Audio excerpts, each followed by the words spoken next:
In the 1970s, Peter Hamel Van der Graaf Generator released an epic 70-minute concept album about the fall of the House of Usher. It is one of the most bombastic, true definition of progressive rock that could be considered pretentious. And in my opinion, I have listened to that, but holy smokes, I would have to agree, yes, that is a little pretentious. Fall of the House of Usher, of course, based on the Edgar Allan Poe poem of the same name that was short. But at the same time, when it gets stretched out to 80 minutes, and it feels very great for 80 minutes. There are two members of this Usher family that are left. Nothing to do with the R&B singer. Roderick and Madeline. Roderick claims that he suffers from a disease that he can hear sounds from far away. He can see everything, and he's maybe at the same time we're thinking that he's pretending that he has all these maladies about him. No one really knows, but the Philip Winthrop is coming to get his fiance the heck out of there, and just let this bloodline just be discontinued by him, and let this old man just spend his days doing whatever. Who cares? This is a movie that is about style, and performance and unsettling moments.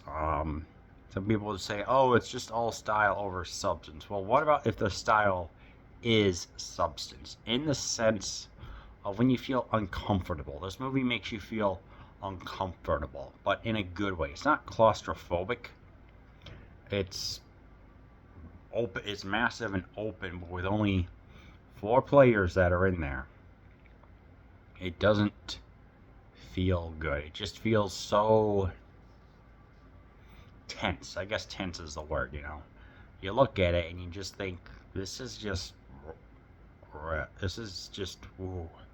Vincent Price plays Roderick Usher. Such an truly over-the-top performance. You just gotta laugh at some of the stuff that he says. He just sounds conniving and just like he's just tired of everything. Mark Damon, no relation to Matt as far as I'm aware.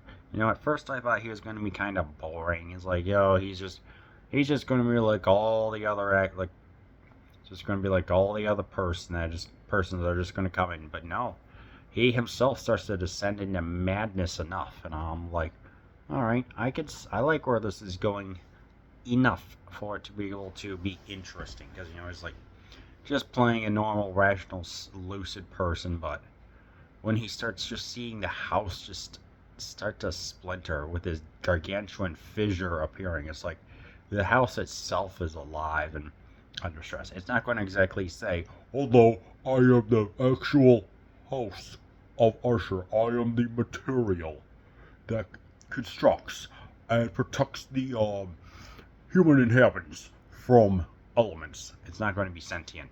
That would be funny as hell. But yeah, it's certainly with the set pieces are what make this, but it's not as medieval. It's just as like Victorian era. So that means the crypt where the deceased members are buried, and the paintings. Those paintings are so lavishly designed. It's like you can almost feel their intensive gaze as they just look upon you like, what the heck is that, and why isn't it showing these pictures right here? Look at it. It's going to look at you. Almost like that. That's the sense of foreboding that one gets. And of course, it's the bright, vivid colors. It's the paintings. Some of them are watercolors. Some of them are acrylic. But they're drawn with such intensity that, it's almost like that these ghosts are set to come the frick alive. You know, a particulance is the multiple times when Philip and Roderick are talking over and over, especially during like the dinner scenes where they're just having diatribes about life and death and stuff like that. And this is there's something called Munchausen syndrome where a person will pretend to have an illness and everything, but they just use it to get attention for themselves. That's what I'm thinking that Roderick has. But then again, Poe himself had a lot of stuff going on with him, if I'm not mistaken. But yeah, now the poem itself was not that long, so how do you expand it into a full-length motion picture of 80 minutes? Well, you get some talented writers and you have them inspect certain sections of the poem and wonder, how can this be done? Okay, can we make this and stretch it out into something that's big and bombastic, or can we have more of the tension and dread with the guy Holler, Daniel Holler, who made all these sets and everything? It was just so perfect that it reflects the tonality, reflects all the poem's tonality. So it's like, rather than just have like boring parts or anything like that, it's like you take the part of this poem, you expand on it enough to where it still fits within everything, but then it doesn't like meander off and become like a silly chase scene or something like that. This is like it's like the screenwriters knew how to create it, excise the details, construct it, and everything else. It was so gosh darn good, man. Roger Corman knew that there was going to be a barn that was going to be burnt down, so he was going scheduled for demolition. Gave the owner $50 in 1960s money, so maybe like $300, $400, maybe even more. I don't know. To do it, and he had 2 cameras filming all. They got so much footage. These were later used in subsequent movies that Corman would make. Vincent Price shaved his mustache, so he looks like an affluent Scooby-Doo villain with a costume and everything. That was weird. And what else? I know that this is going to be like American International Pictures' first big time picture. So rather than Corman doing, like cheapo black and white monster movies, they said, hey, here, give him a chance because he's entertaining. He knows how to make a budget work, and that's what they did. Usher seems to be a gamble for all that concerned at AIP. When Sam Arkoff greenlit the project, in-house director Corman assumed Arkoff, the true monster in this film, would be the house itself, and only a truly baroque actor like Price could knock such a project out of the park, and that's exactly what he did. Price's performance as Roderick Usher is masterful in every detail. By bleaching his hair white, and there we go, removing his mustache, he then became, as he described it to me, I created a character that had not been seen in the cinema since the days of Conrad Veidt. Nice reference. He was so pale and withdrawn that the sunlight never ever touched his flesh. The film was done for a modest sum of $270,000, on sets of which Daniel Holler worked miracles, giving the film a lavish look that became a signature for the 7 films Holler that would follow. Richard Matheson wove a spidery script that was tailor-made for Price, and since Matheson was already a film buff, he wisely referenced Vincent's early excursion into Poe territory with Dragonwyck, a gothic melodrama Price did for 20th Century Fox, where all of his elements of the Poe film were brought together for the first time pre-Corman. By the way, this is Corman Poe, not Cameron Poe from what was that, Con Air. Usher proved to be such a summer box office hit.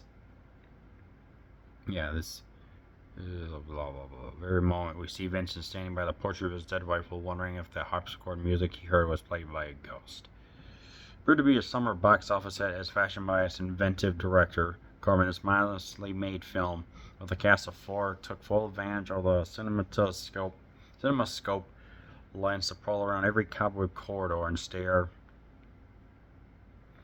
every rat on the staircase and the whiskers. The surreal paintings by the tragic but gifted artist Bert Schoenberg wickedly enhanced a plotline where Poe had never gone. The talented Usher lines, beautifully realized in Matheson's script, were on later in the 2 dream sequences. The Usher family, portrayed now by wonderfully ghoulish replicas, about an hour and 4 minutes in, it was a little disturbing, but in a good way. Rise from the grave for one final reunion.